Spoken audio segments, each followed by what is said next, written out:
All right, part 3 of head trauma. So, early signs of increased ICP, things to look out for before your patient starts to die. So they've had a traumatic brain injury, you're fairly certain based on their GCS and mechanism of injury, and you want to be ready for when their ICP starts to climb. Early signs of increased ICP are tachycardia, hypertension, and headache. Headache might seem kind of obvious. Of course, if your patient's unconscious, you won't know that. And then nausea and vomiting. So nausea and vomiting with a head injury does start off like regular nausea and vomiting. I feel nauseous and I puke. But as ICP increases drastically, what you will see is something that is not really associated with anything else, and it's projectile vomiting. Projectile vomiting is probably one of the most insane things you'll ever see as a medical professional or first responder. It is the most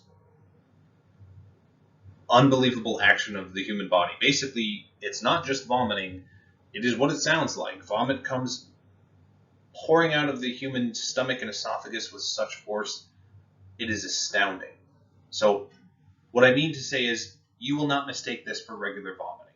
It is unmistakable. It is a wild event, okay? And it is pretty much exclusively associated with increasing ICP. So let's get down to your brain is herniating. What does that mean for your patient? What is that going to do to them? And what does it mean to you as a paramedic who is in charge of this human being and trying to keep them from dying? Basically, it means your brain is being crushed, right? So the brain is being crushed through the foramen magnum, like we already said, through the base of your skull.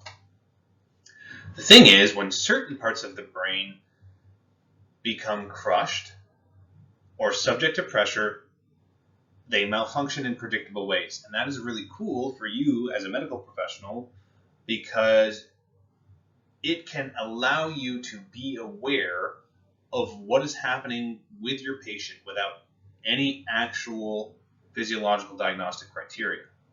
So we can confirm just through observation that the brain is herniating. Why is that valuable? Well, one, it lets you know what's going on with your patient. And two, it lets you know when it would be appropriate to initiate very invasive treatments. A couple of things you need to be aware of. Some cranial nerves. So there's a couple of cranial nerves that are important in traumatic brain injury. One of them is your oculomotor nerve, and it origins from the midbrain, which is the lower part of the brain, and it controls your pupil size. So if pressure ends up on that nerve, it will paralyze the nerve, which means your pupil will become non-reactive. If you've been a paramedic student for 1 month, you've probably noticed on mannequins that one pupil is always small and one pupil is big, and that's so that your instructors can give you a scenario with a traumatic brain injury. So, non-reactive pupil is due to pressure on oculomotor nerve, cranial nerve 3. Another cranial nerve that is important is the vagus nerve.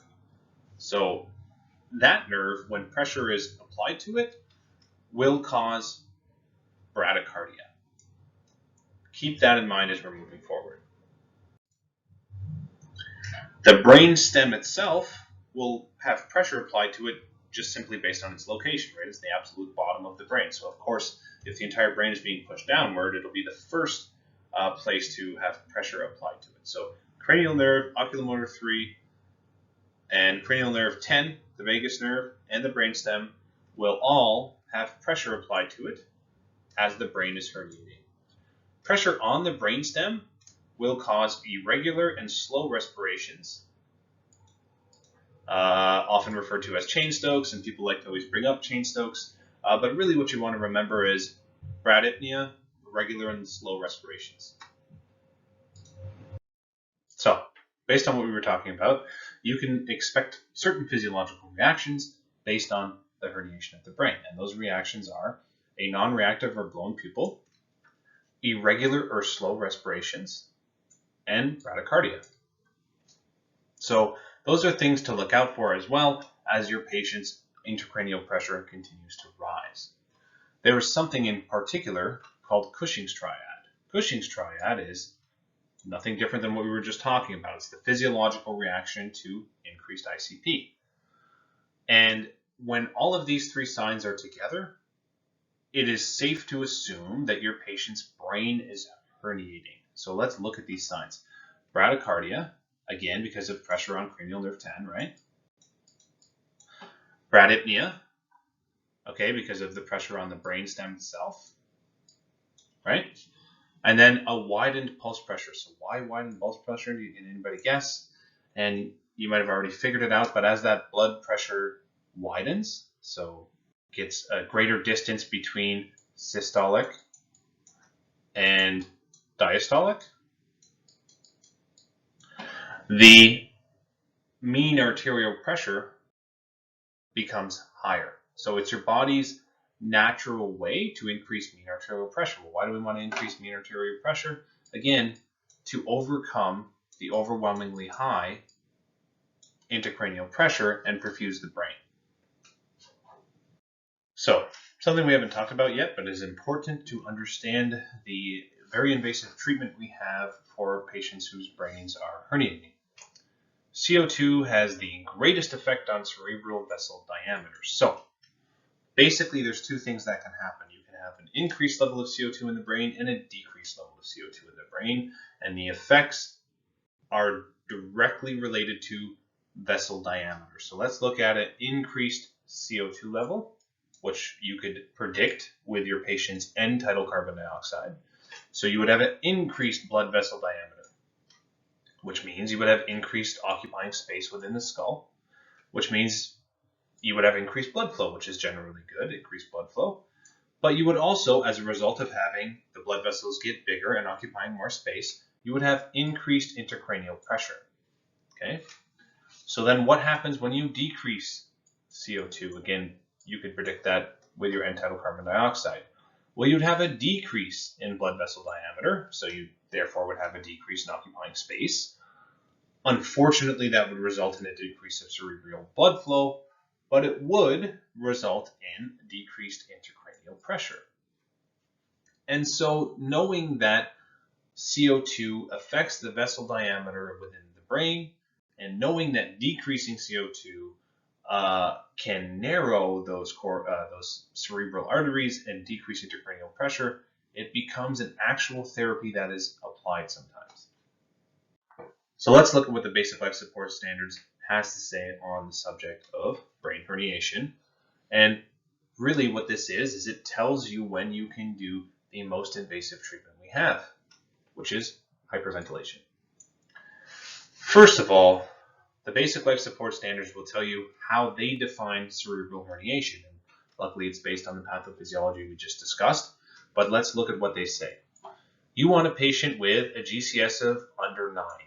So they must have a GCS of under 9 before you even consider hyperventilation.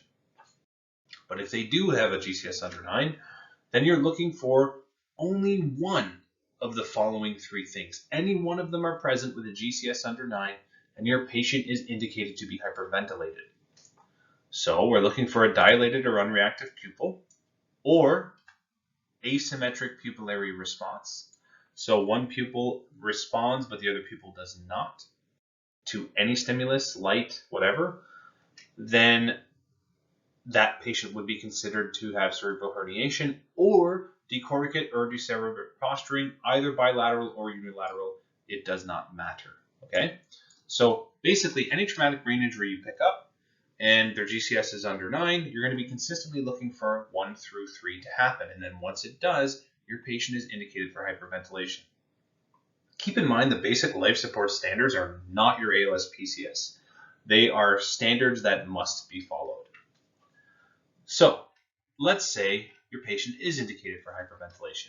How do you determine what respiratory rate, how far you should go with that? Luckily, in Ontario, just about every paramedic service should at this point have ETCO2 monitoring. I should hope so. And if you're ventilating somebody, you should always have ETCO2 monitoring available and utilized. And you are going to target ETCO2 values of 30 to 35, which is excellent. There are, within the Basic Life Support Standards, guidelines for if you do not have ETCO2 monitoring. So 30 to 35 will ensure that you're not taking away too much CO2, but you're taking away enough CO2 to get the desired effect, once again, of cerebral vessel diameter narrowing, and subsequently a decrease in intracranial pressure.